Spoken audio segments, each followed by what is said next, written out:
Le livre du ciel, tome 21. 26 mai 1927.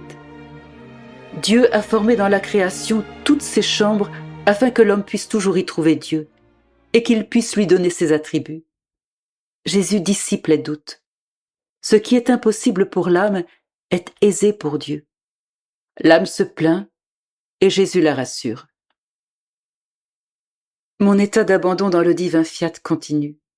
Et après avoir suivi ces actes dans la création, je pensais à la manière de réordonner devant la suprême majesté toutes les relations entre le Créateur et la créature que la gratitude humaine avait brisées.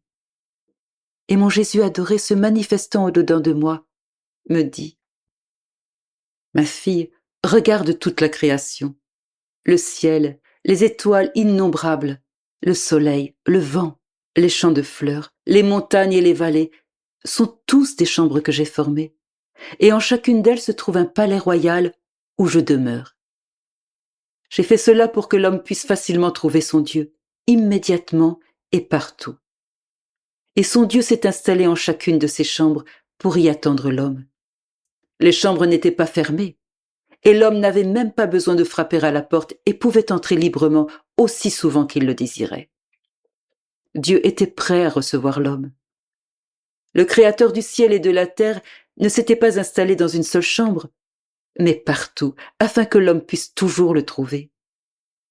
Il a disposé ces chambres très près les unes des autres, car il ne devrait pas y avoir de distance entre le Créateur et la créature, mais uniquement proximité et familiarité.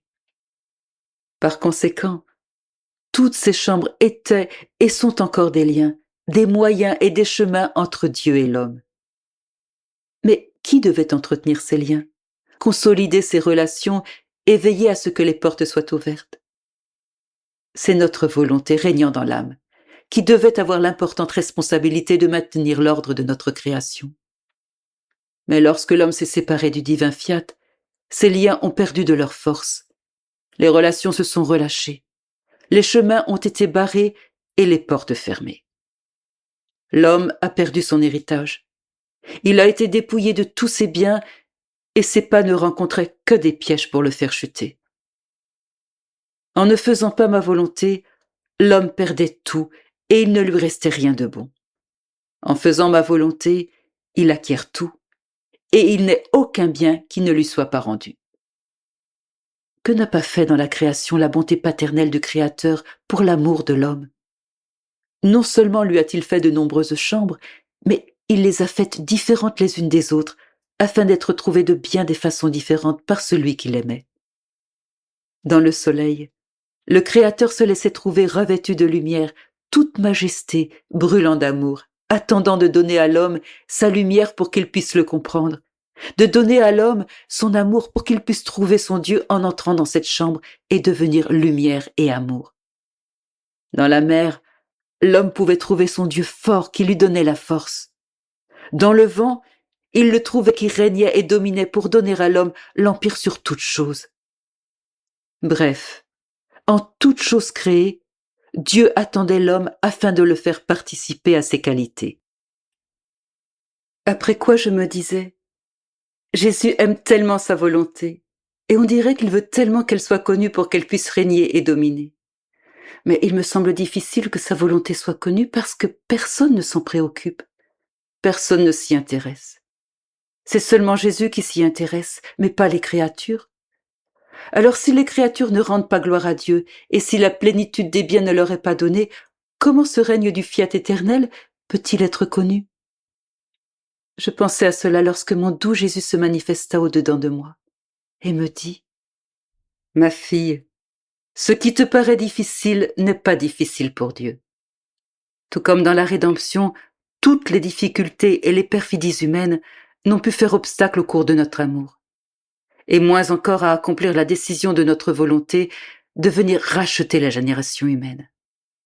Lorsque la divinité décide d'accomplir un acte, de réaliser une œuvre, quelles que puissent être les circonstances, les raisons ou les obstacles, elle triomphe de tout, l'emporte sur tout, et fait ce qui a été établi.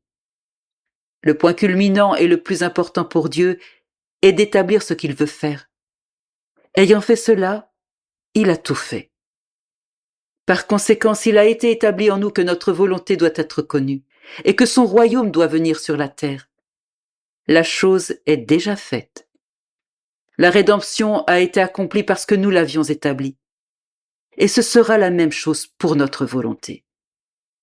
De plus, dans la création, ce royaume est sorti de notre divinité. L'ordre y était total car notre volonté régnait et dominait. À la chute de l'homme, ce royaume n'a pas été détruit. Il est intact et existe encore maintenant, mais il reste suspendu pour l'homme. Dans la rédemption, j'ai tout rétabli. J'ai tout fait pour que l'homme soit racheté et j'ai tout fait également pour effacer cette suspension afin que la créature puisse entrer dans le royaume du divin fiat. D'abord en accordant la première place à ma rédemption, puis, avec le temps, à ma volonté. Il est difficile de construire un royaume, de réaliser une œuvre. Mais une fois la chose faite, il est facile de la faire connaître. Et ce n'est pas la puissance qui manque à ton Jésus. Je peux omettre de faire ou de ne pas faire quelque chose, mais je ne peux jamais manquer de puissance. Je disposerai les choses, les circonstances, les créatures et les événements qui rendront facile la connaissance de ma volonté. Je me sentais véritablement très triste et je pensais que mon état est difficile à supporter.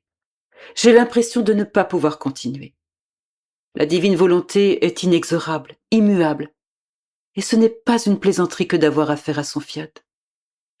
On ressent tout le poids de son immuabilité qui demeure imperturbable et impassible devant tout. La divine volonté vous place toujours dans la condition de vouloir ce qu'elle veut, même des châtiments et les privations même de Jésus qui me coûtent tant. Il faut lui donner tout ce qu'elle demande. Mais quant à ce que l'âme désire, rien ne doit lui être accordé, pas même la plus petite chose. Je pensais à cela lorsque mon doux Jésus se manifestant en moi me dit « Ma fille, ma volonté veut être libre dans l'âme, et par conséquent, elle ne veut pas voir la moindre petite chose de ce que l'âme désire, même si cette chose est sainte. Elle ne veut pas voir de limite dans cette âme. Elle veut étendre son empire sur toute chose, et ce que veut ma volonté, l'âme doit le vouloir également, et elle doit le faire. Ainsi, l'âme ressent le poids de l'immuabilité de ma volonté, afin de devenir immuable et de ne plus être sujette au changement si elle voit des créatures souffrir, ou parce qu'elle manque temporairement d'un bien. Ce serait alors sortir de son immuabilité, et c'est une sainteté humaine. La sainteté de ma divine volonté est une sainteté divine qui ne se permet pas de telles faiblesses. Si ma divine volonté y était sujette, notre justice serait sans vie dans notre être suprême, ce qui ne peut pas être. Si tu savais dans quelles conditions se trouve ma justice en ces temps-ci. Si elle devait se décharger sur toi, tu serais écrasé. Et ma volonté ne veut pas que tu sois écrasé, mais elle veut que les créatures participent à sa douleur afin que leurs yeux s'ouvrent et qu'elles comprennent dans quel aveuglement elles sont tombées. Toutes les grandes nations vivent chargées de lourdes dettes. Si elles ne contractaient pas des dettes, elles ne pourraient pas vivre. Et pourtant, elles festoient et n'économisent sur rien. Elles préparent des guerres, ce qui occasionne d'énormes dépenses. Ne vois-tu pas toi-même dans quel aveuglement et dans quelle folie elles sont tombées? Et toi, ma petite enfant, tu voudrais que ma justice ne les frappe pas, que je leur accorde encore plus de biens temporels pour qu'elles deviennent encore plus aveugles et plus folles. Et voyant que ma volonté n'accède pas à toutes tes demandes, tu te plains. Tu as le sentiment que ma volonté a pris toute la place en ton âme sans te laisser la liberté de faire quoi que ce soit, et tu ressens la force de la sainteté et de l'immuabilité de ma divine volonté. Je t'ai souvent dit que mes privations ne sont pas autre chose que les vides de ma justice qui se préparent à frapper les peuples. Aussi, ma fille, ne te décourage pas. Tu ne sais pas à quel point je t'aime et combien de trésors j'ai déposés en toi. Je ne peux pas te quitter. Je dois veiller sur les trésors que j'ai placés en toi. Tu dois savoir que chaque parole est un don divin. Et combien de paroles ne t'ai-je pas dites? Et lorsque je fais un don, je ne le reprends jamais. Et pour être sûr que mes dons sont en sécurité, je veille sur eux et sur l'âme qui les possède. Par conséquent, laisse-moi libre d'agir et laisse ma volonté régner librement en toi. Deo gratias.